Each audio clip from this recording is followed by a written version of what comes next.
Welcome back to the third episode? Third episode. Yes, of the playoff picture. As always, it's your host, Wraith Hoops. Beside me, I have my co host, that boy, Darion. And we have a little bit of a recap for the first round to talk about from the East and Western Conference, and also a couple just little look aheads as to what this season is going to have for the second round matchups and how we are potentially seeing a conference finals and possibly a situation where whoever wins one particular matchup could end up taking it all home. With that being said, how you liking the basketball lately, I've man? been loving the basketball, man. It's been great, man. My agenda players have been doing pretty well so far. My dark horse is still kicking it, and they're about to kick some more. Just saying. Yeah. Yeah, So going it. obviously OKC ends up wiping the floor with the Pelicans. The Clippers got beat by the Mavs in 6. Yes. Right? That was now the Mavs were your dark horse, Yes. right? So credit to you. Yes. They handled business. Handle business. Paul George Paul isn't George. that guy anymore. James Harden still sucks after game 4s. And Russ shot like excluding game 1, I think he shot like 19% from the field and 18% from 3. Like, it was bad. I'm looking for Paul George.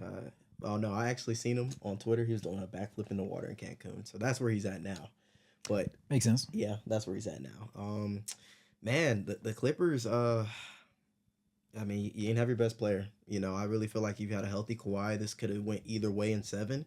But yeah, Paul George is just for some reason in these the bigger playoff moments outside of, I feel, when they played the Suns, he just hasn't been. Yeah. I don't know what's going on. He just kind of just. He's been looking real third option-ish lately, and that's scary because, like, That's scary. we remember back when Paul George used to be him. When he was with the Pacers. Oh man, Before he was PG-13, when he caught that one body on LeBron. when he dunked on Birdman, Oh man, yo, Yeah. he was doing some things. he was doing some things. He definitely And was. I don't know if it was when that leg gave out that one time, or if it was something just him getting older. I know what it was. What? I know what it was. It was when Donovan Mitchell and Joe Ingles snatched that man's soul. That's what happened. Joe Ingles haunts that man till this day. Until he die. Everybody he sees defend him looks like Joe Ingles. And so from now on, he just can't do it no more. He just look He's not. and he see that Australian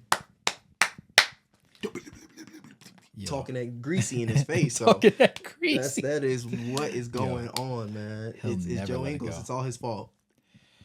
It'll never be the same, Never man. be the same, though. But again, Clippers, man. Yeah, after Game 4, James Harden just wasn't the same. I still want to give credit to him because he definitely played well. He played his role. He did what he could. Again, just without your best player, it's a little hard. Westbrook, He shot bad. he shot bad. The only thing that made it remotely acceptable, not even acceptable, remotely stomachable, is the fact that he shot it on such a low field goal number of attempts per game. Yeah. But like, no matter how you slice it, going 1 for 6 on a night is not Right. And when you're supposed to be like praised for the role that you were doing in the regular season off the bench as a 6-man kind of character. And most of the majority of his majority of his shots is attacks at the rim or jump shots. And we all know Westbrook is getting a lot older, so he doesn't have that same umph when he is attacking the rim. But man, at this point, at least find a way to get that midi going. Because I remember that midi had that lift back in OKC. It was just money. Yeah. And now, it's just falling apart a little bit. And then I know this is how I knew they were gonna lose Game 6. They started PJ Tucker. Now, Tucker. it wasn't crazy in the beginning, though, because putting PJ on Luka was not designed to stop him, but just to put an extra body on him to get more physical with him. Because obviously, Luka has not been shooting good this entire series. No, he has not. I want to say, at best, he's shooting something crazy bad. Like, he's shooting like 40% from the field and 32% from 3. I think it might be like 29 from 3. 29. It's It like is 29. It's It is about 29. 29% from 3. Yeah, like he's getting work. Yeah, he's and so they're literally saying Kyrie is, if you're going to beat us, Kyrie or one of your role players is going to have to step up and give us that work because we're not accepting it. Now, the problem was Kyrie. everybody said Kyrie hasn't had a big playoff moment since that time. And he was in the Cavs uniform. The shot. Kyrie said, I'm still him. I got 30 for you. I've got I got 30 30 for for you again. You want it again? I got 30 for you After again. starting off the half coming out of the half 1 for 6, only 2 points. Yeah. Kyrie dialed in, and there he was just it was just unstoppable. There was nothing they could do. And then the dagger moment, the fade three game, Yeah. all in PJ's mouth. Yeah. Oh, Yeah. come here, PJ. Come here, PJ. Man, it got ugly. It got It ugly. got It ugly. got ugly. And Kyrie was cooking. You know what I'm saying? Everybody, the role players all did their jobs. Shout out to Lively. Yes. Lively really came up big in that game. Now, admittedly, across the series, he's been pretty decent. Like he hasn't had any like, ooh, wow. Yeah. But he's always been doing his job, and particularly when it comes to screen and roll situations and just getting it to the rim and getting into that dunker spot, or knowing when, having that chemistry with your guards to know when that lob's coming and knowing where you need to be on the floor to best affect things and when to screen and get out of there. Right. Because in a lot of situations, if they show or they hedge on the screen and he sits there, right now they're getting doubled. You're in the way, so he can't split the screen. So he did especially when Kyrie's the one that's the ball handler because he's a little bit shiftier than Luka for obvious reasons. When he slips, Kyrie gonna slip right through in between. If they decide to press up on him. And so there's little things like that I got to give him his credit for. Obviously PJ Washington had a couple good games here and there. Game 6 was big. Yeah. I think he came out hit by 3 for 5 from 3. Yeah. And initially that's all you're gonna do, because once they start doubling off that short roll, doubling off either Kyrie or Luka, and you're hitting Gafford, or you're hitting Maxey, or hitting Derek Lively on the short roll, you're gonna be open. You're gonna be open for that shot, or at least that one more. And he definitely did his thing. He brought it on the defensive end as well. And again, just going back to Derek Lively, for him being a rookie, and to not only just being able to know how to screen with Luka and Kyrie, but it's just the talking on the defensive end. Just honestly, always communicating. A strong rim presence. And just being that back end force. Man, I see him being, I want to say special, but not special in the sense of like, I'm not saying he's going to be maybe a superstar or an all-star. He's just going to be a really strong but player. He's going to be he could be easily a top 7 big man going in later down the line, especially once because he had all the talent coming out of high school going into Duke. Duke blood, you already know. So I was watching him early. I knew I seen the vision. Yeah. But again, there's just a couple more things he's going to be able to develop. I feel like he's going to also be able to develop that short pop. And maybe eventually down the line, he might start stretching the floor out a little bit further and hitting threes. He's already amazing at the rim, and again, he sets some great screens already. Again, when he gets a little bit more size and just gets more and more experience, I can see him being a top 7 center in this league easily. Yeah. And you got Luka. Luka will have his Tyson basically. Yeah. Even and Luka accepted, like, was game 5 the one they dropped? Was that the last game they dropped, or was it game 4? Game 4. It was game 4. And that one where Kyrie brought them all the way back from being down, what was it, 31 points at one point in the game? Yes. Brought them back from there, and then they just couldn't close it because Luka was nowhere to be. Not that he was nowhere to be found, but he just wasn't efficient at all. And he owned that game. He was like, I have to be better. Kyrie sat there and did all that for me, and I couldn't reward him on that same side of the floor when he needed that pick-me-up. And so even though he wasn't terrific the next 2 games, he was still in it to win it and allowed Kyrie to kind of shoulder the burden for the most part. And the rest of the role players all stepped up. By the way, amazing trade deadline on the Dallas Mavericks part, because had they not done what they did at the trade deadline, they're not in this position. They're not. Dare I say, they're probably a playing team that gets wiped out before the round starts. Yeah. But again, they Gafford from really the only solid piece from the Wizards at the time. That was a humongous pickup, obviously in the beginning, and then PJ Washington from the Hornets was a massive pickup. A very massive pickup. Especially because and Washington's not one of those guys where obviously the Hornets get criticized because their players, it's not that they can't play defense, it's that they just don't choose to. And when your leader is LaMelo Ball, who just cares about getting a paycheck and looking dripped out, and now he has that I was about to say amazing, it's not amazing to me, but that humongous back tattoo that spans it's like the back, the rear arm, everything. And like, when you got money, you can do what you want to do, you know what I'm saying? Yeah. But he doesn't care about winning, and it shows when you're down 30 and you're smiling kikiing on the bench. If I can't do it if you can't do it in rec ball, I couldn't imagine getting paid millions of dollars and being like, oh, tight. You feel what I'm saying? What we eating after this? Like no, it's gonna get old real fast. I'm gonna get irritated. But PJ Washington, obviously, not a born and bred loser. He enjoys the culture that they have over there and taking that next step up. And whether Jason Kidd is being the devout leader that we would expect a head coach to be, or if he's just kind of like coinciding and working with Luka to allow Luka to like do his thing. Right now, it's working. It is working. So we can't. I'm not going to cook too hard. I'm not going to delve into I wonder what this is going to go. I wonder what this play was designed by. Right. And Jason Kidd did get an extension yes. as well earlier today. So they definitely believe in him. Yep. I do find some things a little questionable sometimes with some of the decision making, but I do think that Jason Kidd overall is a part of the vibes that Mavs have. The Mavs just have a vibe of where they're allowed their players to honestly just be themselves. Yeah. And they fully support them in the decisions that they make outside of basketball. Because, the big thing with Kyrie is always, Kyrie's a troublemaker. Kyrie's this, Kyrie's that. It's like, no, Kyrie just has a brain and he's special. And he's special. He's willing to have an intellectual conversation with you. Right. And he's willing to just step out and be different compared to everybody else. Exactly. And there's nothing wrong with that. And that's what makes Kyrie Kai. And the Mavericks embraced that.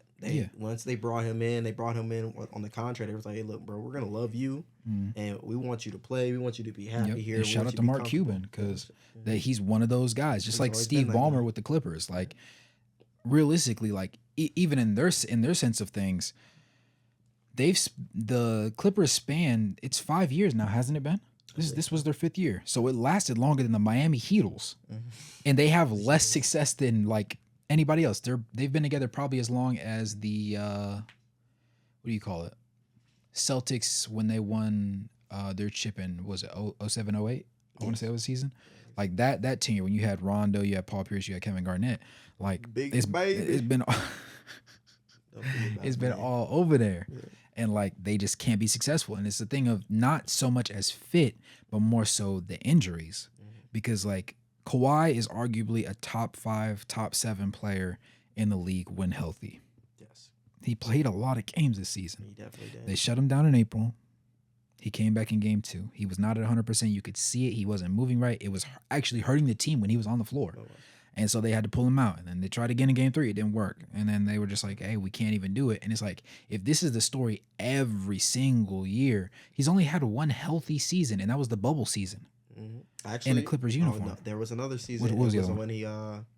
That's when he got hurt against. Did he get hurt? He got hurt against the Suns. Ah, yes. He got hurt against the Suns. That's when Paul George was actually hooping. Yep. Paul George was hooping there. Yep. And then he got hurt again. Ultimately, man, it's ugly because like, okay, at what point do we blow it up, or do we just like? Obviously, they're getting their own arena next year. Yep. So it's like, okay, do we just like run out these like really good regular season games and like win most of our games, go into the postseason and probably be a first, second round exit again because we're probably not going to be healthy, or like, what is the angle here? And a lot of people are saying that Paul George should leave and go to the 76ers, but the 76ers have the same issue that the Clippers have. Their main player is injured. It's injured all the time. and Joel Embiid is not significantly better. The thing is, though, is again, there has been reports saying that they have already offered Paul George contracts, but it's been under the max. And he wants that money. And he wants the money. He wants that max deal. And the thing is, he is gonna get max on the market. He is gonna get max. The problem is, I don't think Paul George is really a max player at this point. And it's just because of his playoff success. In the regular season, he's gonna do good. He's still gonna be a great defender for you, a great shot creator. And again, I think he's also just a good. I won't say a great leader, but I think he'll be a good person to have in your locker room. But when it comes down to if your best player gets hurt or you need him to step up, sometimes it might not. It might not be a Chris Middleton performance. Yeah, it might not be max player performance. Yeah. You might get one really good game, and everything else is gonna be beep, flatline. But here's the thing: for teams such as like Orlando, they would love. They throw him that money easily. Yeah, I would definitely. They're gonna throw him that money. the Sixers, they would throw them that money as well, just because they believe I'm not gonna lie. the If you can, process is. We need to get the process. yeah, We need the process to win it's something. it's been a decade now, yeah, right? And Tobias Harris is not cutting it. yeah. He's Tobias not. Harris is Oh hot my dog God. water, bro. Oh, It's 30 bad. million, 30 It's million. bad. It's bad. 30 M's to score 0 in an elimination Bro, game. I scored more than him in my rec games. It's Score bad, more. man. I know. That's crazy. I'm comparing It's a rec bad. game to the NBA, but But like 30 no, mil, if man, you 30 are mil. supposed to be the third option on the team and your first option is hampered, you have to step up. You got to be the I second. give you no excuse. Yep. And some people will say, okay, well, certain plays weren't schemed for him. I understand that, but at some point, because at some point we thought he was a second option on a championship team. We thought he wasn't quite that guy, but he was one of those guys. Yep. He was that top tier. Like we thought he was a more consistent Chris Middleton. Mm. We thought he was until he wasn't. Mm. And it happened one too many times, and really 12,000 too many times, because you got Jimmy Butler after the past couple seasons. Tobias Harris over me? Over me? Yeah. Tobias Harris over me. I was like, hey, he got a point. And now this year, he got a bigger point. Because, like, I'm not going to lie. I'd rather have no Jimmy Butler than have Tobias Harris play and give me nothing. He's not locking up anybody on defense. No, he's not. He's a decent defender. He's not a great defender. Decent. He's not a playmaker. No. He's not a rebounder. So what is he doing? Because he's not scoring. Cardio. That's what it is. He's running up and down the floor. He's running up and down the floor. Cardio, man. Up and down the floor. Yeah, Tobias Harris, I'm not you high and on Elton him. Brand were butt buddies, bro, because he really looked out for you. Yeah. And hey, man, I understand get your money, but you definitely gotta, you definitely have to, you gotta do better. And I think moving forward, I think he will be. I think he will be traded. No, he's an unrestricted free agent. Correct? I want to say, is he? I can't remember if he's an unrestricted free agent or he's. Either way, I don't yeah, believe he's on an expiring contract. Expiring contract, but I don't believe he'll be a Sixer next year. Okay, let's just get that out the way. There are going to still be some teams that have interest in you. How old is he? He's got to be like 32, 30. He's in his 30s. Yes, it's about time to send him to pasture. You know something that's really getting me, and I'm realizing now. What is that? Like when stars age and they get older and they're just not the same guy anymore. Yeah. Whether it be because of injury or just because they get old. Mm-hmm. We've seen a lot more guys go downhill because of injury than just them being old. And we've been spoiled because you have LeBron, who's been phenomenal. Yes. Right? Yes. To the point where people, I will look at anybody right now and tell them he's a top 5 player in the league, which is still kind of crazy for me to say that. But that's a testament to how great he's been able to play he's at this level. Because at worst, we're going to say what? He's top 10, top 15. Yep. If you really want to push it and like degrade him in all categories. Right. The man is pushing 40. Yeah, and he's the oldest player in the league. And still top and he's 10, giving anybody 30. Exactly. And it's crazy. But we've been so spoiled that when we see guys like Paul George who are getting into their mid-30s, it's like, bro, what's going on? He's not the guy he was before. Where's he at? Where is PG-13? Where my dog at? Right. And it's like, this is just who he is now. And it's hard to stomach that because we've been so spoiled for so long. Kevin Durant, after that Achilles injury, there was one other person that came back from that. Trying to think. Achilles injuries have been... Or was his a meniscus? Whose? KD's. Was it KD tore his... He had an Achilles. Okay. Tore his Achilles. Okay. Yeah. Because I'm mixing with Clay. Because Clay had both. Clay had ACL. ACL and Achilles. Yeah. Clay couldn't catch a break. He couldn't. It was everybody be roasting Clay like, yo, we need to get rid of Clay. I'm like, bro, Clay's been through hell and back. And come on, man. He's not. And clearly, and the thing about Clay is, just jumping off the whole playoff, the playoff picture and everything like that.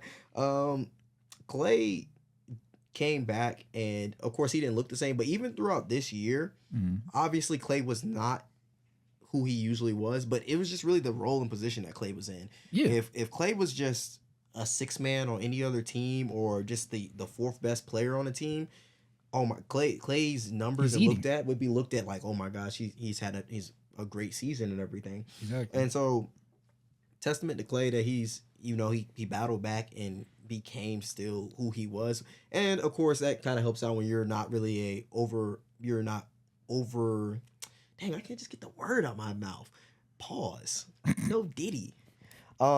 but when you overcompensate with athleticism, Yeah. so it kind of helps out a little bit more. But there was times where you could tell that the lifting his shot was looked a little bit Yeah. different. His He footwork couldn't was a little slide with different. everybody. Couldn't slide. But hey, again, shout out to Clay. Let's get back to the playoff picture, We, man. we Man, love we love talk about the we love him, Warriors. though. They ain't even make the playoffs. You know, we harped on the Clippers and the Mavericks enough. You know, the Mavericks live to fight another day. They're going against the Thunder. Obviously, the Mavs are your dark horse contender. Yes. I lean the Thunder over the Mavericks in this one. Do you still lean Mavs in Mavericks? 7. Mavs in Mavs 7. in 7s. I'm gonna go Thunder in 6. Thunder in 6. You know, If the Mavs win, I'm going to have to recognize them as a genuine contender. They- They're right there on that bubble, but I'm not ready to commit because something just doesn't feel like it's enough. I'm so used to seeing like a forward and a guard combo, or like a wing and a forward / center. Like that'd be like the duos that like make the push. Sure. Or 2 wings in the case of the Clippers, because we did believe that PG and Kawhi was like a devastating 2-way duo, and for a period of time they look really good when they were healthy, but they can't stay healthy. The thing with the Mavs is like it's guard heavy, so your role players are your forwards and your centers, and it's like it's possible, but how feasible is it that they keep showing up? Now, if they show up an entire whole nother series against a young team that's still studded with stars, then I'm gonna have to call a spade and say they've done enough. Their resume, the receipt will be long enough to where I say, hey, that's a bill right there. That shopping cart got some weight to it. Right. And I'm gonna have to bite that one, but I'm gonna lean Thunder and set. I'm gonna lean Thunder and 6. See, and I want to give a shout out to Pick a Side, because that's another podcast I like to watch. Oh, with yeah. A couple of guys, Riv, Joel. You know, if y'all ever see this, just know I always support you guys. I've been supporting y'all since like episode 180. But let me go ahead and break some things down real quick, man. Talk to me. Luka is going to be the best player in this series. That's one thing for certain. Really? I love SGA. Me and him, we the best twos out here, man. We are the best twos. I love him. I love his game. I love the way he can attack the rim and get to his spots, especially in the mid range. His change of pace. But I feel like Luka is gonna have because in the Clippers series, it was more so you had to put Luka on either. Sometimes he had to guard Kawhi, or sometimes he had to guard Paul George to start games. I feel like now that he doesn't really actually have to really defend as hard as he did, because he's gonna be matched up with Josh Giddey. Oh, He's gonna be matched up with Josh Giddey, and then now you have Kyrie, who was defending James Harden for most. No, I wouldn't say most, but he was most like significant. So he had a lot of time spent on James Harden, and now you're moving him on to Lou Dort, who again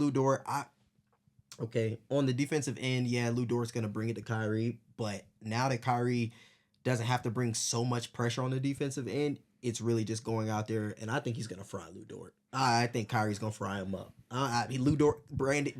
Kyrie ain't Brandon Ingram. Just because they both came from Duke, don't mean he's Brandon Ingram. And again, the other thing is with Chet, I feel like the offensive rebounding is going to be a lot more significant on this side of the court. I feel like it also kind of plays into what OKC likes to do a little bit, and again, that is getting to the rim. But I feel like again, you still have Daniel Gafford and you have Derek Lively back there to protect the rim. So I feel like that's also going to be a big help. The biggest X factor for me is who's really going to step up off the bench for OKC. Is Isaiah Joe going to come out here and really hit consistent shots? Is Aaron Wiggins going to come out here and hit consistent shots? Is Jalen Williams, the other J Will, is going to be a factor on the rebounding glass? And I think SGA and J-Dub, I think they're going to play great. But I think overall, Luka and Kyrie's greatness is going to outshine them in the end of the day. And that is how I personally feel. I'm not, like I said, I'm not throwing the experience card in there. I'm not going to say I don't think OKC is not experienced enough, because they are mature and they play for one another and they are an amazing team. But I also feel like Dallas is figuring that out. It has figured that out, how to play for one another just the same. And then again, Luka was giving us 39-9 off of horrible splits, absolutely horrible. So if you just up his field goal percentage and his 3-point percentage by 3% for both, oh my gosh, it's gonna be a rough one for OKC. And I did see reports that they're gonna start Lou Dort Mm. on Luca. But the difference with Brandon Ingram and Luca is Luca has more weight. He has more size. So those bumps, I feel like, yeah, they're gonna hit Luca a little bit more. They're gonna tire him out a little bit. But I also feel like Luca has that size advantage and that height advantage where he is actually going to be able to use his size to just get more leverage and being able to finish through contact a little bit better. And yeah, I really feel like Luca is going to take it to him. This is what Luca needs right now. So I think Luca is gonna he's bringing them to the finals, man. Man, Dallas versus Boston. I'm just gonna say it now. Dallas Oh versus my Boston, goodness. finals. All right, so here's my vision of the series. Obviously, two immensely talented teams. Mhm. Defensively, I think that the Thunder are more disciplined. One thing that will, like you said, make a very it will be more important that he loses on the glass, Chet, because last series, yes, he was losing on the glass and Valanciunas was doing his job, but there was nobody on the offense that could score to make it matter Right. that was occurring. So now it was like part of your house is on fire, but it's near the fireplace. It's not near the gas. It's not near the furnace. It's not near your gas line. It's not near any pipes or anything. So it's just like, we'll get to it in a minute. Mhm. And then you just finish fixing the rest of the house and then you get to that. But like, there's only but so many fires that you could start before it burns the entire house down. I think that the edge on the glass definitely goes, as you said, with Gafford and Lively. They're going to handle business. I think PJ Washington might be a little bit more active in that situation. I trust them to get the job done. As far as guard play goes, though, I would have to disagree with you about Lou Dort because watching that tape on Brandon Ingram, one thing that I will give both Kyrie and Luka credit for, they get into their offensive actions much quicker than Brandon Ingram does. And because of the type of player that Lou Dort is, they can get him in foul trouble. That is going to be the key for them. If the less you can be guarded by Lou Dort, the better off you will be. If you allow Lou Dort to get set, he has a lower center of gravity and he's 230 pounds. I thought he was like 215. I did not realize he was 230 because the way Brandon Ingram was trying to move him and literally could not, and the way that he was able to deny the ball. Now, if you put yourself in a position where you expect Lou Dort to guard Luka off the inbound, 94 feet, right? You're gonna wear Lou out. But is Doncic gonna shoot better than he did last series? Against a more physically capable defender, we're asking the refs, how are we officiating these games? If he swats, that swat finna hurt his wrist, right? This isn't no tic tac. Nah, he gonna swat. He gonna say like how SGA when he comes on a curl when he throws his head back. Mhm. Oh yeah, it's gonna hurt. It's gonna hurt when Lou Dort does that. So the officiating is gonna be a big one for me as far as how long Lou Dort can actually stay attached to any one of them. If they don't have well schemed sets to start out the offensive possessions, Lou Dort's going to be the favored matchup. Now, I think it's going to be easier for him to guard Luka than Kyrie because Luka's not shifty. And the thing with BI, yes, BI can be shifty, but you have to create the space to be shifty, and he couldn't do that. I think Luka, with his weight, will be a little bit more successful. He's a little bit more compact, but I don't think that it's enough like Aki muscle mass to make a significant difference. Now he won't be as phased as Brandon was because Brandon couldn't do nothing with it. But coming out of the series where he shot so poorly and still had 30, I find it hard to believe that he can't at the very least replicate his success last series into this one, despite the difference in matchup. Now, overall, the team defense for the Thunder is really good.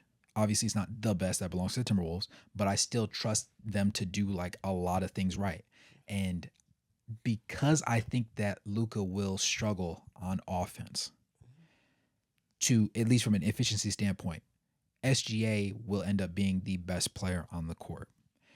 If Luka can shoot even a respectable, let's give him 44, 45% from the field and 36% from three. It's ball game. It's ball It's game. it's gonna get ugly. It's ball game. It's gonna get It's ugly. ball game. He was already. But I don't checking think up, it's gonna do it. He's checking up 9 threes That's the thing. before 1 for 9. Exactly. 40. So if he can shoot if he can shoot role player percentages on high shot volume, then Dallas has it.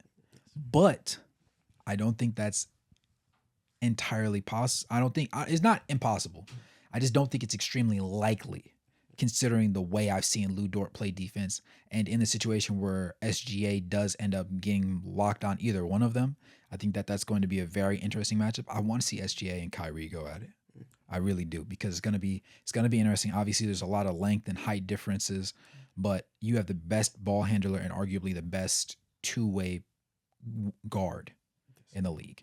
And I think that's going to be very interesting to see. They have a lot of switchability. Obviously, they can help. They're not the most disciplined when it comes to helping. Sometimes they do get caught in positions where they overhelp. And if your role players are hitting their threes, well, it's going to be a long night. But if they're not, then you can live with them a little bit. So for that, I'm going to lean with the Thunder. Now, like we said, if Luka can shoot role player, if he can go 44 and 36, he don't gotta go 48% from the field, 39% from three. No. If he's shooting like 20 to 25 shots a game and he's shooting 44% from the field, 35, 36% from three, it's gonna get wicked, because Kyrie's not gonna get locked up every single game. He might struggle. He will struggle. But Kyrie's a magician at the end of the day. He's a magician. And magic don't go away forever. It doesn't. It has to come back. Also, still, again, want to give a shout out to like Chet Holmgren as well. He's going to definitely play a huge part, especially on the defensive end. Again, just because the bigs that they have, like Daniel Gafford is going to crash the board hard, and so is Derek Lively. I do feel like the weight is going to just be a little bit better because they're not really big body centers. They're more They're strong centers, don't get me wrong, but they're not 270 compared to a Valanciunas. But I definitely believe that he's going to be put in a lot of pick and roll situations. He is going to be forced to defend a lot.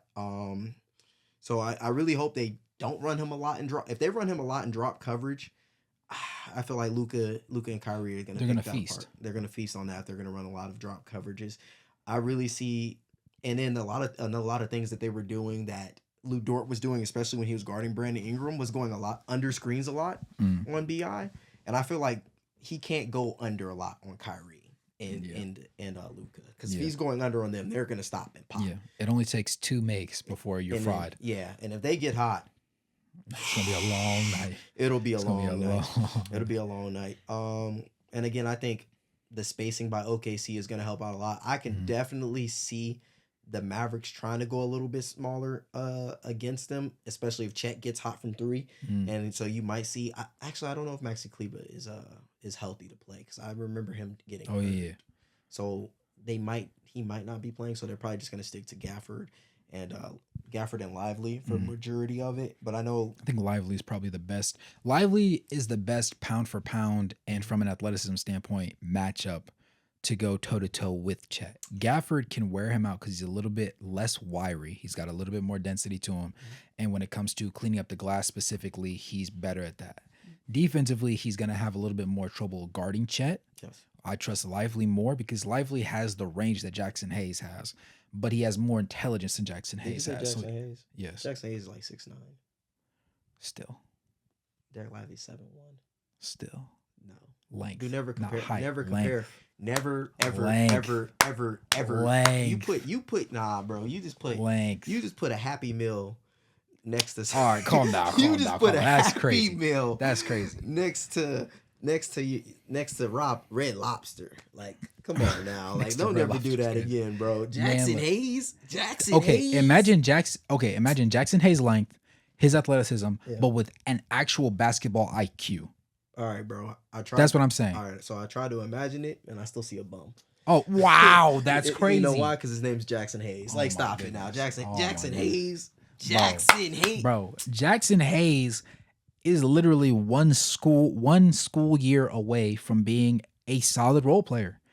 I don't ever see Jackson Hayes being an all-star. I see Jackson, but he should be a solid role player. The issue with the Lakers, if we're gonna call a spade, you could never. Jackson Hayes was not playable, but you had to play him for 6 minutes every night so that AD didn't destroy his body. The dude was playing 42 minutes a night. In 6 minutes, you had to play Jackson Hayes, who has no brain cells. No offense to Jackson Hayes, respectfully, he Hey, has no brain cells. you're Respectfully, a NBA player, so there is a level of respect. So yeah, we I you've understand that made you're it tough, right? right. Right, you're there, but at the same time, there's a significant drop off, and when you're playing one of the greatest basketball minds in the game ever, Yeah, in Jokic, right? yeah. He's second only to LeBron, and that's because LeBron has been in the league for eons, Mm-hmm. right? You're unplayable. You can't guard him. You weren't able to. There was never a point where you could. On offense, you can't do anything Mm-hmm. against him. You're just outclassed. So they were conceding the game for 6 minutes every night. That's just the fact of the matter. Hey, look. But I'm saying if we were able to take even Anthony Davis's brain, Mm-hmm. Anthony Davis it doesn't have the most elite basketball IQ, Right. but he's pretty smart. I'd say if you put his brain inside of Jackson Hayes, he's a pretty solid player. He's not an all-star, but he's a pretty darn solid player. Look, Jackson Hayes is one school year away from sitting on this couch with you and doing podcasting. 1 year away, bro. That's Yeah. I can't believe that. Yo, he's getting. I'm sorry, Jackson Hayes. He's getting. Hey, You got it, bro. well, maybe he'll take a leap forward. I don't know, but it didn't happen yet. Has It Cam didn't Reddish took a leap forward yet? No Reddish slander. Okay, I got you. Duke from Duke too. So hey, look, it's love, and I can levelly tell you, you ain't him no more. You were supposed to be the He next said Paul George, and you just, I don't know, bro. I just don't know, bro. It's all right, bro. We'll blame Lloyd Pierce for it. We'll blame Lloyd Pierce. I'm dead. We'll blame Nate McMillan. We'll blame someone other than He you. said somebody's not. Because it couldn't have been you because you were just too damn good to not be who you're supposed to be. Yep. It's all right. God's plan. We'll give him the benefit of the doubt. Give him the benefit of the doubt. It's somebody else's All right. fault. Let's jump ahead. Mm-hmm. Obviously, Timberwolves swept the Suns. We talked about it. I haven't dropped enough videos. I got a whole vault. I got to react to my old videos. Old video. Oh my Yeah, god. because I had like 4 videos talking about how the Suns were going to be struggling, and people didn't think they were going to struggle, and they got clapped. They got hornswoggled in the first round by their worst nightmare.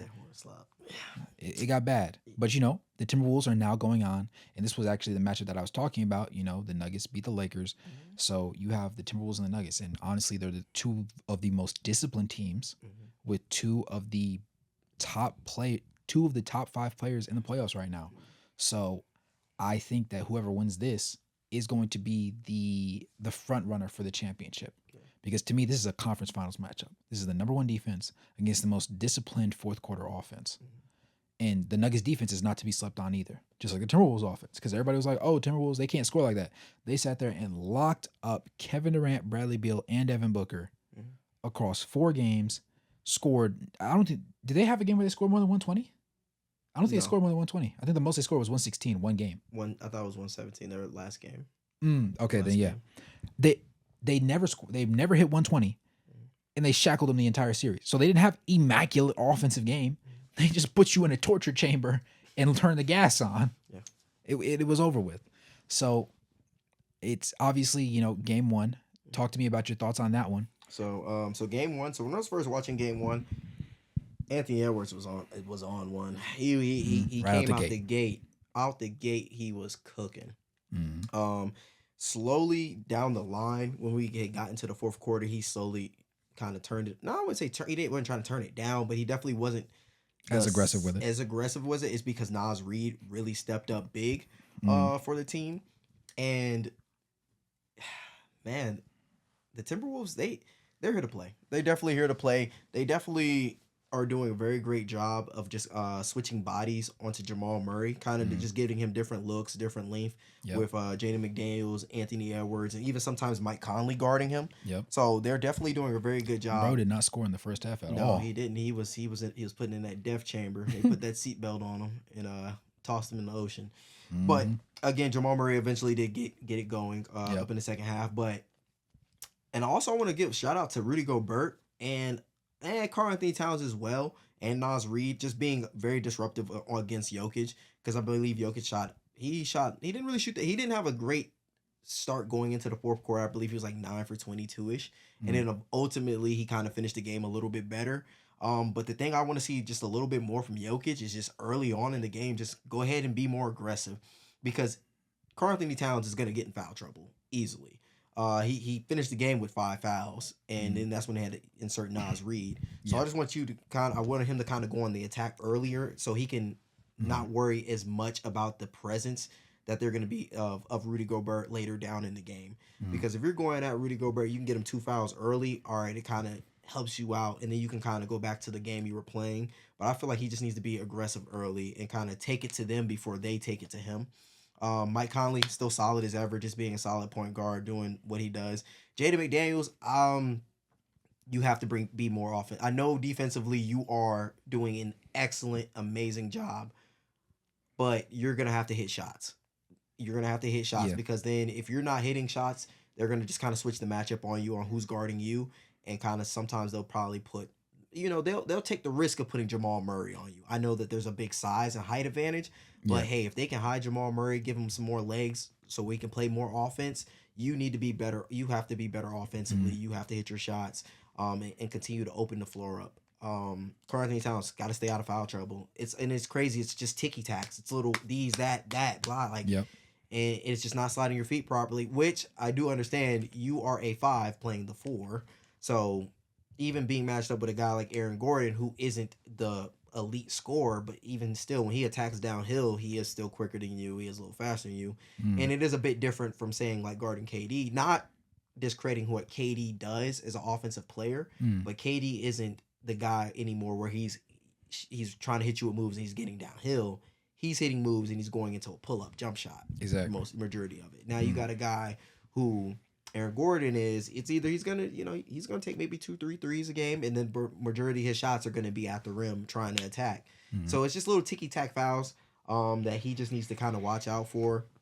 And just honestly, he's better on the court than off the court clearly. Yeah. Um, and just to go back to you saying this is the conference finals right here, man. This game right here, this series right here is deciding who the Mavs are gonna go beat next. You know what? I'm all in. I'm all in. Chips are all in. Yo, Mavs, doubling down on the Mavs, Mavs is Mavs versus crazy. Boston, bro. I'm saying it. I'm here right now. Don't at me when Insanity. it happens. Just hit my line and be like, "Yo, D, how'd you know? How'd you know?" Bro, I made a call. Simple as that. I made He a made. call. He got I the made script. the He got the call. script. I got the script right in the pocket right there. So just be prepared for that. Yeah, man. But the Denver again. Got and Denver's bench again. It is it's definitely showing. It is definitely showing how what bench they lack. The missing of Bruce Brown, the missing of Jeff Green. Peyton Watson still can't shoot the brass out of a barn. Christian Brown still just being out there doing what Christian Brown does.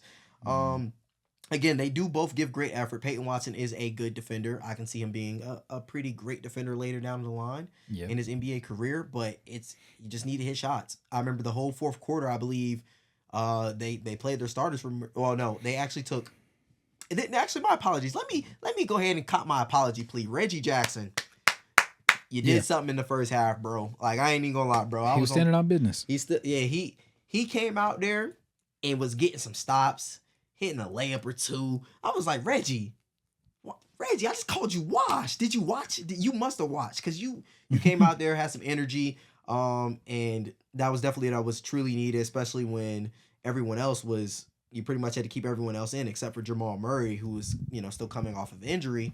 Mm. Yeah, man. So shout out to Reggie Jackson. My apologies, bro. You washed, but ain't you ain't that washed anymore, bro. He said you got a couple cycles left. You got a couple. You might pop up one of these and have have a game. So again, just want to throw my apologies out there to Reggie Jackson. But again, the bench is just it's a really night and day. It's night and day. Nas Reed was the X factor of game one. Mm. If Nas Reed didn't have that big fourth quarter, we'd be saying Denver with game one victory. Yeah, most likely. The thing is, with the what you call them? Obviously, we know that Denver is who they are. We know that Jokic is borderline unstoppable. One of the biggest things coming into this series was how are you going to guard Jokic? Because in the regular season, that you saw a lot of situations where they actually ended up putting Gobert on Jokic, which Gobert has more size, more length. He's not as girthy, so he doesn't have the ability to like bang down there in the paint. Jokic is going to get his floaters off, and he's going to get his hook shots off regardless, right? The biggest thing that I think was very advantageous for them to do was to put Cat on him because while Gobert isn't exactly the perfect matchup for Aaron Gordon, it still allows him to roam around the paint because Right. Aaron Gordon, I believe, right now is shooting like 30 or 31% from three in the Not playoffs. on the league 3-point shooter. So, yeah. So On low, you're willing on to low live. volume too. You're willing to live with him out there on the 3-point line and just have somebody like a dramatic closeout at the very end of the possession if you can force him to be the person to get that shot, Right. to take that shot. Otherwise, Gobert can play at the rim and just be an extra deterrent, which I think is lovely. Now, what an action that they could get involved in, and it'll be interesting if they break it out tonight because they actually play again today. If they have a pick and roll with Jokic and uh, Aaron Gordon, if you can get a switch like that, you can get something cooking. Most pick and rolls obviously go between Jamal Murray and Jokic, Right. which is interesting in and of itself. They fight through those screens though, and they're always trying to deter things. They'll straight up turn their back on Jamal Murray and run away to whoever the next defender is, the next offensive player is, or the most immediate pass out player for an option would be, and leave anything as soon as he enters the paint to Gobert to defense. And that's a really great luxury to have. They're always in sync. They're always making the right plays, and there's no easy bucket to be had. So they're always going to be able to be in games. It just depends on can Anthony Edwards maintain that high level of play that's made me willing to call him the number one shooting guard in the league. Mm-hmm. Can Cat continue to hit shots? Can Nas Reed still be consistent? I don't expect him to play like that every game, but who do we say? Not Alexander Walker. Jaden McDaniels. Yeah, we need him to be the him of offense that he was last series. Yes. We need him to transition. He doesn't have to give us 18 a game, but we need at least 14. 14. Right? We need something consistent. We need something we can rely on. Like 12. Yeah. 12 is fine. Yeah. 12 is perfectly fine. Just the elite defense, 12 points per game. Mm. That's all. One thing they do need to cut out of their offensive sets, though, there should be no situation where you pass Gobert the ball on a short roll. It doesn't work. It resulted in 5 or 6 turnovers, I believe, last game. It doesn't need to happen, right? Shit, Bubbles, exactly. He's got butterfingers. Butterfingers. Shit. There's no reason to do it. Damn. There's no reason to do it. It doesn't work. We saw it not work. We saw his pockets get picked 1.5 million times. Lob threat only, right? Lob threat only. DHOs only. Short rolls, absolutely not. He can't hit a midi to save his life. So let's not expect him to be put in that situation and trust that it's going to happen. But I think that winning game 1 on the road was a big one for the Timberwolves. If they win game 2, I might have to adjust my prediction and switch it from Timberwolves in 6 to Timberwolves in 5, give them a gentleman's sweep. Because I'm not going to say 4, right? I'm not going to say 4. Yeah. Denver commands too much respect and plays too good a basketball for me to sit there and say 4. Which is why I set my prediction before the matchups began, to be Timberwolves in 6. Winning in Mile High on the road, game 1, really big. If you can win game 2, 2-0 coming over to Minnesota, in front of the home crowd, he's gonna get wicked. Jokic just got to pull Kawhi. He's got to pull Kawhi because Kawhi lost the first 2 games. He lost his first 2 games against the Bucks at home. Yep. And then came back and then took 4 straight. So hey, it's gonna have to be something crazy. It's possible. It's definitely possible. I mean, hey, and Jokic they've been down 3-1 before. They have. They've been down 3-1 before. Paul George. Shout out. Paul George. Hey, bro, Paul George, bro. Shout out to you, bro. If you can let me get on the podcast, bro, I promise you. Podcast P, talk to me. Talk to me, because anything I say here, I say it to you too. Just, you a little tall, so just don't try to hit me now. Just be like, hey, bro, chill, bro. You got it. I still think you're a great player, and I definitely think you deserve. I still love the theme song. Don't get it twisted. Yeah. No, I still love for you, but we expect more from you. Mm-hmm. Looking onwards, we have the Celtics facing off against the Cavaliers. Obviously, the Celtics ended up beating the Heat. You had the Mavericks. Not the Mavericks. You had the Cavaliers end up beating the Magic. Powell was phenomenal in that series. Donovan Mitchell got the job done. His efficiency did struggle here and there. He was amazing. But he had to put the entire team on his back. There was no help off the bench. There was no scoring help in the starting lineup for him. Amazing. He stood on business until the end, and he outlasted. Because they went down, what was it, 18? Yes, in 18 the in the first fourth. half. In the 18, it was 18 going into the fourth. Oh, it was 18 18 going in the in the fourth. fourth. It was down. They were down 18. It was the largest comeback lead in the fourth quarter Okay, in the playoffs. yeah, and to win by to win by 12 is even crazier. Right. Then So, so a couple things I just want to say about that is, basically that series we weren't really staying up on it. We had initially called it. I had called Cleveland sweeping them just because again I am going to use the experience aspect of it, and mm, also I just felt like that Orlando would just need hot shooting games to mm, actually beat the Cleveland Cavaliers, but clearly that they're actually a lot closer than what it clearly was because both home teams won at home. So if you had Orlando being that 4 seed compared mm, to being that 4 seed over Cleveland, we'd be talking about the Magic and we talk about where Donovan Mitchell's going next. fair. Which we will be eventually because yeah, when he gets the ball when they play Boston, yeah, I got Yeah, Boston in 5, Boston in 5 easily. you think they But could push it to 6? no, heck no, no, no, I think no, they could push it to 6. no, I'm gonna give them Boston a 6. no, I'm gonna give the Cavaliers the benefit of the doubt and say they no. avoided gentleman's sweep.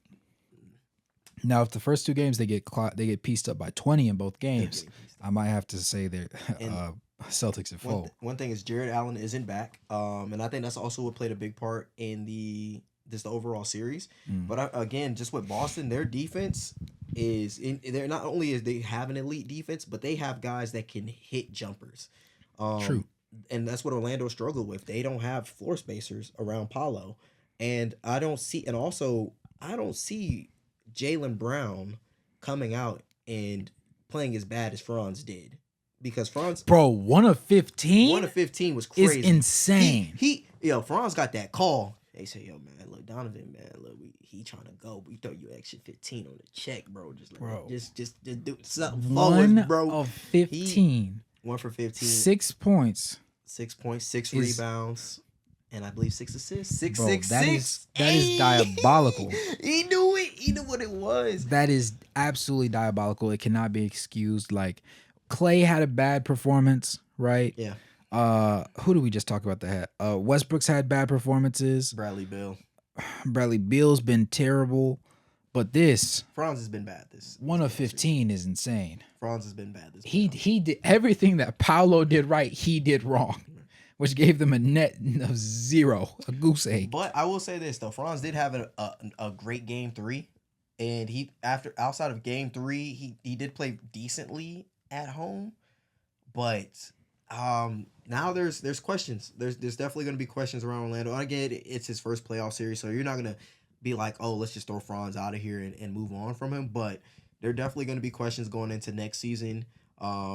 In the next when they go to the playoffs again, because they're definitely going to be another. I believe Yeah. there will be a top 16 team in the East again, especially whoever they're going to add in free agency this year. Mhm. But yeah, man, Franz it's just about spacing with him as well. He's a 6'10" two guard, well wing. You can wing guard, wing Yeah, somewhere in there. somewhere in there 2, 3.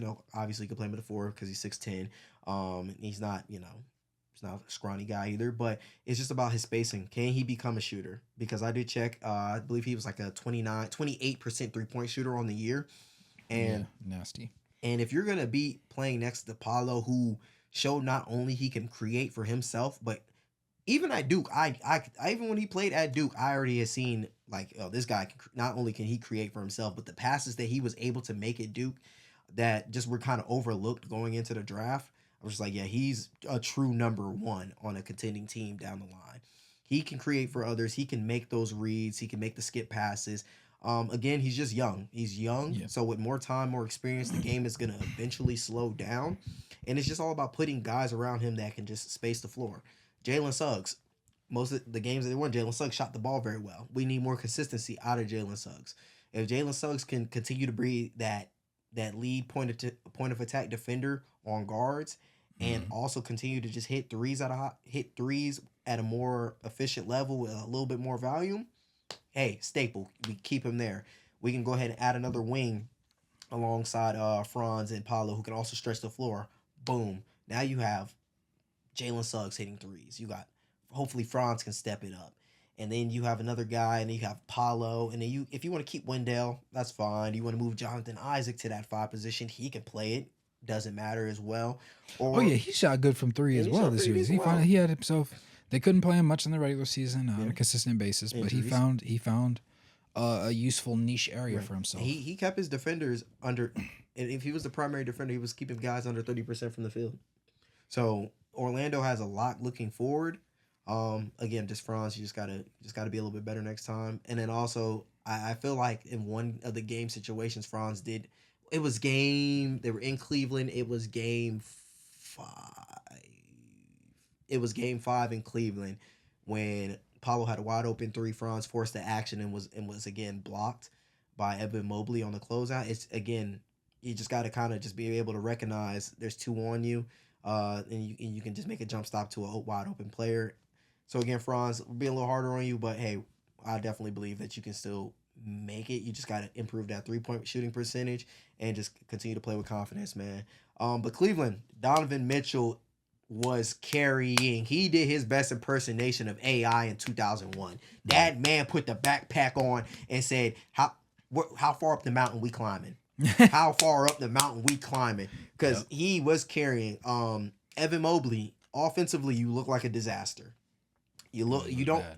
You don't look what you were coming out of college to be. The soft touch isn't there. Not even the mid range is there. You have been excellent. You have been excellent on defense. Don't get me wrong, but it's going to be hard to play you and Jared Allen, and you're not even really a full-time 5 because of your wiry frame. So you definitely need to start working on that jump shot this offseason. And then going into this Boston series, they're going to exploit you. Oh, Boston is going to exploit you. If not, Al Horford going to be guarding you. They can put Al Horford on you. Kristaps should. I don't think Kristaps is going He's to be still back. out. He's going to still be Yeah. out. That's going to be a big one for Boston. How do they make that adjustment? Al Horford is still reliable, Al Horford is very right? reliable still. But that does thin them out because remember they haven't had Time Lord this season because they sent him away. Send him away. So Like, how much can you rely on Al Horford to hold up that front line for you, and how much can Jason Tatum be there all 4 quarters, and can Jaylen Brown justify that $300 million contract? Because I Yes. still don't. I personally, yes, I understand that you had to retain him. I'm not paying $300 million for Jaylen Brown. Call me a hater. you're a hater. He's not worth $300 million. You're a hater. He's not worth $300 million. He's a top 5 player in the league when healthy. See, so here's the thing. Is he a top 10 player in the league when healthy? top 10? He's top 15. I think he's the top 15, top 20 guy. I think he's top 20. I think he's top 20. guy. And So I don't think that I don't think anybody outside of probably top 5, maybe top 7, top 8 is worth that mind-boggling amount of money. And so- but I also understand they had to keep him. and there's also another thing about it, it's just the contract's not gonna look bad later down the line because again it was just the inflation of money. So if NBA money, because if this contract, if it was a max offered 4 years from live, probably be like a $30 million contract, and you would be say it's worth it. But now because of how the what was it? It was a new NBA thing. Yeah, the new NBPA deal. NBPA deal had came into play, so that's where this money's going to be coming from. You're going to see guys like let's look at guys like Kawhi, who's getting over $50 million a year right now, but he's hurt. Would you say he's worth it? Paul George is looking for $50 million. Yeah, that's Jimmy Butler's looking for over $50 million. I understand the Jimmy, but these are guys who are and Jimmy's nice. He's nice, but he hasn't been healthy. True. He hasn't been healthy, and as you can see, there's guys still. These older guys are still asking for $50 million. Whereas, okay, Jaylen Brown is asking for $50 million, but this year he has been elite. He's been elite on defense. I'll give you that. He has been better with his jump shot. His shooting, his percentages I'll have give you been that. better. His left hand has been better. His finishing at the rim it has been. Don't make that face. He has been finishing I'll at give the it to rim you. better. He does have a left hand. So you have seen the improvement, and what? Okay, But 300 M's is crazy. 300 M's is crazy. Like, but his contract won't look that bad. Basically, others. this is my mindset is you had to keep him, so I understand you paid him the 300 M's, right? Because if you didn't pay him, somebody else was going to pay him and definitely add him on. Mhm. He cannot be the reason why you lose any of these series. If you lose before the finals, he cannot be the reason. As much as people hype up Jason Tatum also cannot be the reason. If anything, you want it to be because you're relying on Al Horford to save you. And you want it to be a thing of coaching-wise, we just don't have the personnel to out-scheme that problem. Excuse me. If you pay this man $300 million, you sign your name on the dotted line, you shake hands, you make everything seem great, and he puts up 2 or 3 stinkers, and you fail, we'll have to have a conversation. But And I'll be front running like here, I'm about to front runner for the Phoenix Suns. here's the good news though. The team that he puts the stinkers on, they already beat. I'm just saying it takes 2 wrong games. The team he struggles against, they already beat him. They're already out. They're home. They're chilling. And again, like I said, it looks like a lot. It is a lot of money. But again, you like I said, you got guys who are all trying to get extensions for over $50 million a year.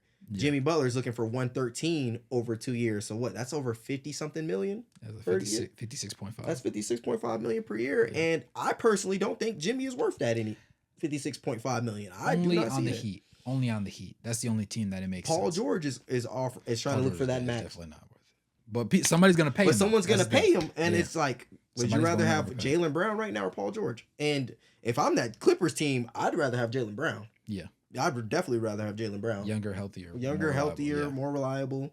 Still, both elite two-way players, and they both can. And Jaylen Brown, and again, yes, Jaylen Brown had some stinkers in Miami. Okay, but we can't act like the series. We can't act like the playoffs before that. He wasn't one of the main reasons why they won 2 games against Golden State. He was literally bringing it to him. Yeah, doing his best, and my man Tatum was in the wind. But yeah, no. So I'm be honest. I don't think Cleveland has a shot. I don't think they have a shot against the Celtics. I don't think any team has a shot against the Celtics. I think the Celtics have a clear path to the finals. I think at most you'll get off of them is a game. Even when they play the Knicks, a game. I'm gonna give the Cavs 2 because of no Porzingis. I don't think they have the personnel or the skill to overwhelm the Celtics enough to convincingly win 3 games. Right? So I give them 2. I think they win 1 game by probably 6. They win another one by like 8-ish, between 4 and 8. I think both games are going to be 4 and 8. It's not going to be a landslide.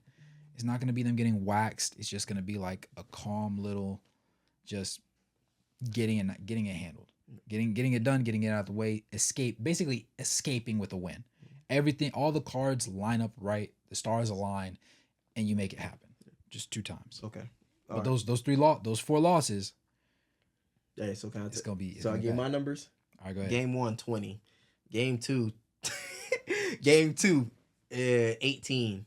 Game 3, 10. Game 4, Cleveland wins by 6. And Game 5, 17. That's crazy. I don't. The thing is just, again, offensively, what is Cleveland gonna do outside of Donovan Mitchell? Yeah, which like literally Darius Garland has not been that great, and now he's gonna see even more. And again, credit to Orlando, they're great. They're a physical defense, but Boston has a physical defense as well, and he's gonna have to deal with Drew Holiday, Derek White, and then there's gonna be matchups with Jaylen Brown as well. Yeah. And then another thing with Donovan Mitchell, I hate to say this, but he has a tendency of his first playoff, his first series, he's amazing.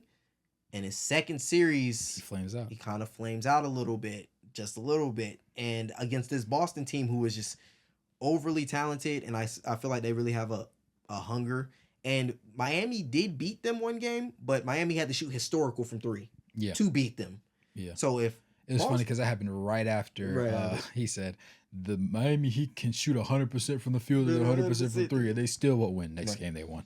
I'm like, you clown. Yeah, and again, I was wrong on my Miami. I thought they were gonna at least win 1 more game, so I was wrong on that. I can admit to being wrong. But if Cleveland can't come out here and shoot miraculously, that's why I don't see it even being a close game. And the rebounding difference, I still kind of lean Boston. The shooting, I definitely lead Boston. Well, then again, Max Strus does have a way of shooting good against Boston, so you never know. He might come out. It might be his time. Might be his time. Seeing your old enemy, he might in a new uniform. You might come out. He might strike that thing. So indeed, yeah. But Anything else? What else would he have, Sam? Moving on to the last set of the last matchups. Mm, Obviously, the Pacers ended up handling the Bucks in six. mm. No healthy Giannis. That was a gimme. Gimme, gimme, gimme. New York dogfight against the Sixers, clawed their way out in their last game to close it out 4-2, won it in six. So they're actually playing right now. It is currently the Knicks are slightly up in the first quarter, I think. What are your thoughts as far as like who comes out of here? Pacers in 7. Pacers. Pacers in 7. You know what? I'm being friendly. Pacers in 6. Pacers in 6, Okay, bro. what makes you Pacers say in the 6, Pacers bro. are definitely Pacers over in the 6. Knicks? I really feel like, okay, so at this point, I'm getting to the point where now I really feel like legs are starting to get a little wobbly in New York. I feel like overall, just again, all the minutes that they're playing is gonna start gonna adding up. I also feel like that the Pacers, they have a good 8-man rotation. They have a good 8-man rotation. I feel like Pascal Siakam is gonna be good. Um, I feel like they're not as injured again. The Sixers were injured. Joel Embiid did play good for the most part, but he was hurt. So I do feel like that also played a part. I also feel like even the Knicks, they might have stole a game with the controversial call that didn't get called on Tyrese Maxey as well. Yeah. And I personally feel like I don't think the Pacers are gonna have as many bodies to throw at Jalen Brunson. They do have Aaron Nesmith, who is a pretty good defender as well, but I don't think they have the bodies to stop him.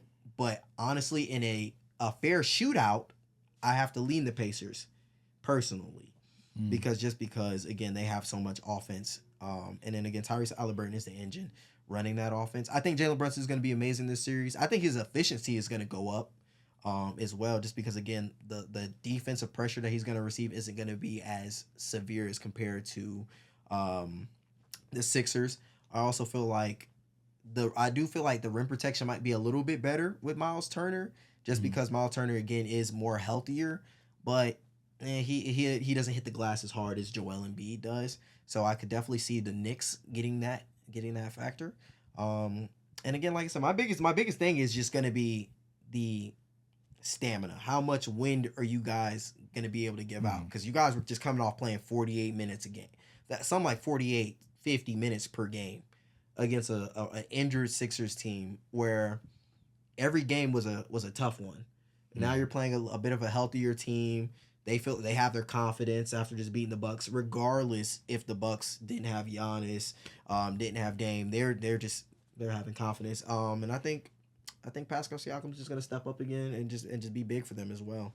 So that's my initial thoughts going into it. I'm definitely gonna have to really watch this first game, break down some X's and O's a little bit to see what could probably cause maybe the Sixers to win it or maybe the Pacers to win it. But currently, as of right now, I got the Pacers going into this, and yeah, that's what I gotta say about that. I gotta say that. All right. Knicks and 6. Knicks and 6. Knicks and 6. We disagree again. I do agree that Jalen Brunson will inevitably shoot higher percentages from the field this series. I trust that OG will continue to be successful. My question mark will be Josh Hart. Can he keep shooting the way he was shooting? If he can, I like their odds. Yes. If he bottoms up and shoots 30% on threes, it's gonna get ugly, right? Dante DiVincenzo, phenomenal switch to have starting in the lineup. I loved it. Plays significant number of minutes. Gives you everything he got. Isaiah Hartenstein, I don't love him. He has a few good moments, and he did get better defensively as the series wore on last time. But in the beginning, it was getting wicked, especially offensively on pick and roll situations, because his roles were not doing anything but pulling everybody to the rim. And when you're trying to go downhill, if you're Jalen Brunson, that doesn't help you at all. All in all, I think they have the tools to win. Both teams really do, but I'm going to trust in the small guard magic of Jalen Brunson before I lean back on, the one and only Sherlock Holmes dressing, Tyrese Halliburton. Tyrese obviously hasn't been having the greatest scoring nights, but he's still been really efficient with the ball in his hands. Not too turnover prone. Siakam healthy is going to be a problem, obviously. I trust their Miles Turner is going to be interesting from a scoring standpoint. Obviously, I expect him to win on the glass, but I need him to score if they're going to have an opportunity to win. He can't come in and give you 6 points. No, he has to give you 12 to 16, and he has to clean up the glass. Right, we need like 8 a game. If he can give you like 8 a game, between 7 and 12 a game on the glass, give you 12 to 16 scoring wise, you're in good waters. But I don't know how much I trust him to do that, and so for that reason, I'm gonna lean their way. But any more thoughts regarding the playoff picture as it is? Dallas versus Boston. Get ready. Crazy. Dallas versus Boston. So you got Boston versus who? Boston versus Timberwolves. Timberwolves? Yeah. Okay. So who you got winning that? Timberwolves. Yeah, I'm not gonna lie. Yeah. Whoever comes out the West, winning. I have winning. Yeah. I have winning clear. The thing is, Jason Tatum, Jaylen Brown. I don't trust either of them better than Anthony Edwards. Okay, I think you're. I don't trust either of them. Like when the game matters, right? Like to put up numbers, they've been consistent. They do their thing. They get the job done.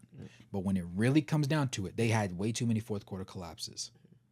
I don't trust Jason Tatum over Anthony Edwards in the clutch right now, right? If we're looking at a totality of a career, I might have to lean Jason Tatum because he has a longer playoff career, right? By default. But this year, right now, give me Ant, right? And then again, the best offense at executing in the clutch time in the Nuggets with the most cerebral player left in the playoff picture. I don't trust either of them. I don't trust both of them together to out-scheme Joker. I don't either. Yeah. And I'll tell you right now, MPJ is not going to be locked up the entire season, the entire series. No. They're not going to put him in jail and not get dunked on by Aaron Gordon.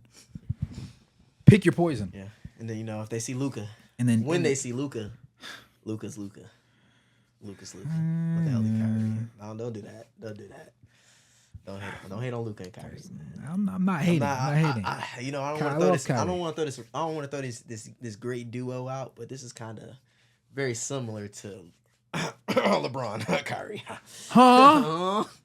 Hey, that's the end of the episode right there. The playoff picture, man. Bro. Well, you heard it there first, folks. We're going to have some more interesting takes for you later on down the road. We're going to wait till everybody plays a game or plays their second game so we can get a little bit more out of the weeds and out of the murky waters of this playoff picture in this second round. Obviously, we're in the conference semifinals, so things are starting to heat up. Yes, with that being said, as always, it's your host, Wraith Hoops. Beside me, I got my boy, Darion. Bringing to y'all the best basketball knowledge we can in the time that we have. Make sure to smash that like button, subscribe, turn on post notifications, and become a member to help support the content and check out any of the recent videos on the channel. With that being said, this has been the playoff picture, and we'll catch you guys in the next one. Peace.